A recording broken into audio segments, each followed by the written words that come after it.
County ಗ್ರೌಂಡ್ನಲ್ಲಿ ನಡೆದ world championship of legends ಟೂರ್ನಿಯ 6ನೇ ಪಂದ್ಯದಲ್ಲಿ ಸೌತ್ ಆಫ್ರಿಕಾ ಚಾಂಪಿಯನ್ಸ್ ತಂಡ ಜಯ ಸಾಧಿಸಿದೆ.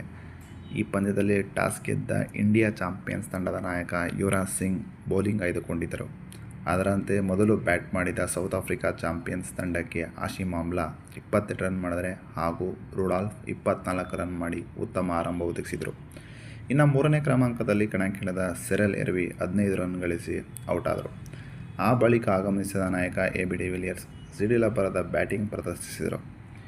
ಇಂಡಿಯಾ ಚಾಂಪಿಯನ್ಸ್ ಬೌಲರ್ಗಳನ್ನು ಮನಸೋ ಇಚ್ಛೆ ದಂಡಿಸಿದ ಎಬಿಡಿ ಮೈದಾನದ ಮೂಲೆ ಮೂಲೆಗೂ 6-4ಗಳ ಸುರಿಮಳೆಗೈದರು. ಈ ಮೂಲಕ ಕೇವಲ 30 ಎಸೆತಗಳಲ್ಲಿ 4 ಭರ್ಜರಿ ಸಿಕ್ಸರ್ ಹಾಗೂ 3 4ಗಳೊಂದಿಗೆ 63 ರನ್ ಚಚ್ಚಿದರು. ಎಬಿಡಿಯ ಈ ಸ್ಫೋಟಕ ಅರ್ಧಶತಕದ ನೆರವಿನೊಂದಿಗೆ ಸೌತ್ ಆಫ್ರಿಕಾ ಚಾಂಪಿಯನ್ಸ್ ತಂಡವು 20 ಓವರ್ಗಳಲ್ಲಿ 6 ವಿಕೆಟ್ ಕಳೆದುಕೊಂಡು 208 ರನ್ ಕಲೆಹಾಕಿತು. 209 ರನ್ಗಳ ಕಠಿಣ ಗುರಿಯನ್ನು ಬೆನ್ನತ್ತಿದ ಇಂಡಿಯಾ ಚಾಂಪಿಯನ್ಸ್ ತಂಡವು ಮೊದಲ 10 ಓವರ್ಗಳಲ್ಲಿ ಕಲೆಹಾಕಿದ್ದು ಕೇವಲ 66 ರನ್ಗಳು. ಈ ವೇಳೆ ರಾಬಿನ್ ಉತ್ತಪ್ಪ 2 ರನ್ ಮಾಡಿದರೆ ಶಿಖರ್ ಧವನ್ 1 ರನ್, ಸುರೇಶ್ ರೈನಾ 16 ರನ್, ಅಂಬಾಟಿ ರಾಯುಡು 0. ಇನ್ನು ಯೂಸಫ್ ಪಠಾಣ್ ಅವರು ಎಬಿ ವಿಲಿಯರ್ಸ್ ಅವರು ಅವರ ಅದ್ಭುತ ಕ್ಯಾಚ್ನಿಂದ ಔಟ್ ಆಗಿ ನಿರ್ಗಮಿಸ್ತಾರೆ ಹಾಗೂ ಇರ್ಫಾನ್ ಪಠಾಣ್ 10 ರನ್ ಗಳಿಸಿ ವಿಕೆಟ್ ಕಳೆದುಕೊಳ್ತಾರೆ.